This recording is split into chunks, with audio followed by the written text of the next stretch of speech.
अस्सलामु अलैकुम व रहमतुल्लाहि व बरकातुहू नहमदुहु व नुसल्ली अला रसूलिहिल करीम व अम्मा बाद फ़अऊज़ु बिल्लाहि मिनश शैतानिर रजीम बिस्मिल्लाहिर रहमानिर रहीम। आज के दो अज़कार पढ़कर समझकर सीखकर आप जरूर ये सोचने पर मजबूर होंगे कि ये दुआएं तो हमने जिंदगी में कभी की ही नहीं और किस कदर अहमियत की हामिल दुआएं हैं दोनों। और अच्छा कदम ये होगा कि हम रोजाना इन दुआओं को जिंदगी में शामिल करें, नमाज के बाद जरूर मांगे अज़कार के अलावा भी। आज के अज़कार का तर्जुमा करना बहुत आसान है क्योंकि अल्फाज बार बार दोहराए गए हैं। बढ़ते हैं लफ्जी तर्जुमे की तरफ। अल्लाहुम्मा ए अल्लाह, आफिनी स्प्लिट करेंगे दो हिस्सों में, आफी आफियत दे, नी मुझे, फी में बदनी मेरे बदन, इतने का बामुहावरा तर्जुमा करेंगे। ए अल्लाह मेरे बदन में मुझे आफियत दे। अल्लाहुम्मा ए अल्लाह, आफिनी स्प्लिट करेंगे दो हिस्सों में, आफी आफियत दे, नी मुझे, फी में समई सीन मीम आइन रूट लेटर्स है इसके, कानों में समात में, या का मतलब मेरे, फी समई मेरे कानों में। बामुहावरा तर्जुमा ए अल्लाह मेरे कानों में मुझे आफियत दे। अल्लाहुम्मा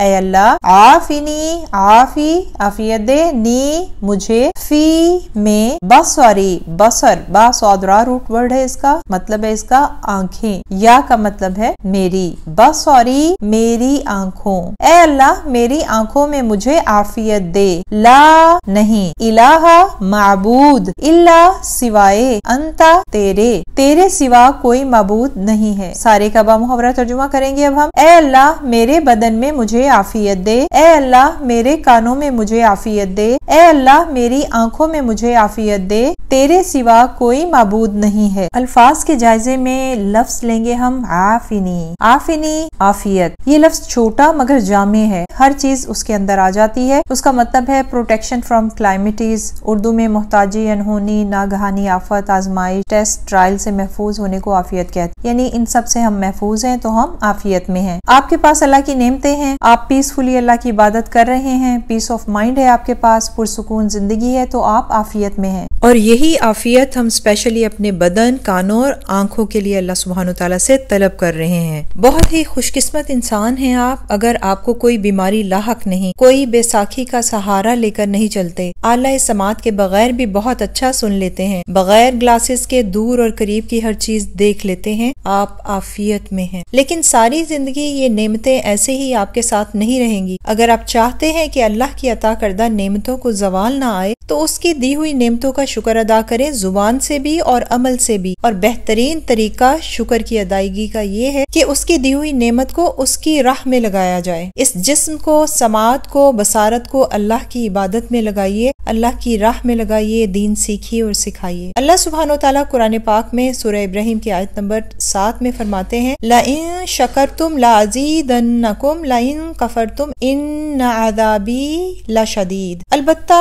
अगर तुम शुक्र अदा करोगे तो मैं तुम्हें ज्यादा दूंगा, और अगर तुमने नाशुक्री की तो मेरा अजाब शदीद है। अजाब क्या है? नेमतों का छिनना। तो क्या पता चला, शुक्र से नेमतों में इजाफा होगा और दुआओं से इन नेमतों की हिफाजत होगी। तो ये दुआ आपके बदन, आपकी बसारत, आपकी समात की हिफाजत करेगी, जाया होने से, कम होने, उन पर आफत मुसीबत के आने से। बढ़ते हैं अगले जिक्र की तरफ। लफ्जी तर्जुमा अल्लाहुम्मा ए अल्लाह, इन्नी मैं, आऊज़ु पनाह चाहती हूँ या चाहता हूँ, बिका तेरी, मिन से, अल कुफ्री कुफ्र, वा और अल फक्र। फक्र उर्दू में भी हम यूज करते हैं, मतलब है फाका, मुफलिसी, गुर्बत। बामुहावरा तर्जुमा ए अल्लाह मैं कुफ्र और फक्र व फाका से तेरी पनाह चाहता हूँ या चाहती हूँ। अल्लाहुम्मा ए अल्लाह, इन्नी मैं, आऊज़ु पनाह चाहती हूँ, चाहता हूँ, बिका तेरी, मिन से, अजाबी अजाब, अल कब्री कब्र। ए अल्लाह मैं कब्र के अजाब से तेरी पनाह चाहता हूँ या चाहती हूँ। ला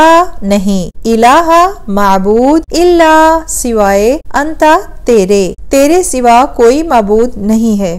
کفر اور فقر یہ دو بہت بڑی آزمائشیں ہیں جن سے ہم صرف اور صرف اللہ سبحانہ و تعالیٰ سے دعا کر کے ہی چھٹکارا پا سکتے ہیں، اور دونوں کو ایک ہی دعا میں اکٹھا کر دیا گیا ہے کیونکہ دونوں میں مماثلت ہے۔ کفر کا ارتکاب کر کے اللہ کی وحدانیت کا انکار، رسولوں کا انکار کرنے سے انسان دائرہ اسلام سے خارج ہو جاتا ہے۔ بالکل اسی طرح مفلسی، غربت، فقر و فاقہ انسان کو اس نہج پر پہنچا دیتا ہے کہ وہ دین بدلنے پر بھی تیار ہو جاتا ہے۔ ایک انتہائی پڑھا لکھا انسان بھی اگر غربت کا شکار ہے، کھانے کو دو نوالے نہیں تو ساری تعلیم، سارے مینرز وہ بھول جائے گا۔ یاد رہے گی تو روٹی جس سے پیٹ بھرنا ہے، اور اس روٹی کو وہ پھر کسی قیمت پر بھی حاصل کرنا چاہے۔ یہ فقر اس کو کفر تک لا سکتا ہے۔ ایک گہری نگاہ دنیا میں ڈالیں تو بات واضح ہو جائے گی اور مثالیں بھی نظر آ جائیں گی۔ موت کی حقیقت سہنے کے بعد ہمیں قبر کو فیس کرنا ہے۔ قبر یا تو جنت کے باغوں میں سے ایک باغ ہے یا جہنم کے گڑھوں میں سے ایک گڑھا۔ قبر نے بلا تخصیص ہر ایک کو دبانا ہے۔ نیک انسان کے لیے قبر کا دبانا بالکل ایسے ہی ہوگا جیسے ماں بچے کو اپنی آغوش میں لے کر سینے سے لگاتی ہے، بھینچتی ہے، جبکہ گنہگار انسان کے لیے قبر کا دبانا ایسا ہوگا کہ اس کی دائیں پسلیاں بائیں پسلیوں میں اور بائیں پسلیاں دائیں میں پیوست ہو جائیں گی۔ اس کے بعد عذاب کا سلسلہ اس پر شروع ہو جائے گا۔ عذاب کی نوعیت کیا ہوگی، کب تک رہے گا، کب نجات پائے گا، اس کا علم صرف اللہ کی ذات پاک کو ہی ہے۔ اس لیے نبی اکرم صلی اللہ علیہ وآلہ وسلم نے ہمیں نماز میں بھی ایک دعا مانگنی سکھلائی جس میں عذاب قبر کی دعا بھی ہے۔ میرے چینل پر وہ دعا بھی موجود ہے، آپ چیک کر سکتے ہیں۔ ایک شیئرنگ آپ کے سامنے ہے۔ ایک قبر کھودی جا رہی تھی کہ ساتھ والی قبر بھی اوپن ہو گئی، تو وہاں سے پھر ان لوگوں نے ویڈیو بنائی جس سے پتا چلا کہ اس قبر میں آگ کا جلنے کا عذاب تھا اور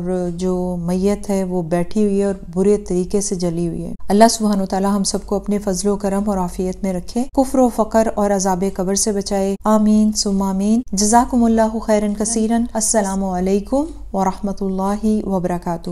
سبحانک اللہم و بحمدک، اشہد ان لا الہ الا انت، استغفرک و اتوب الیک۔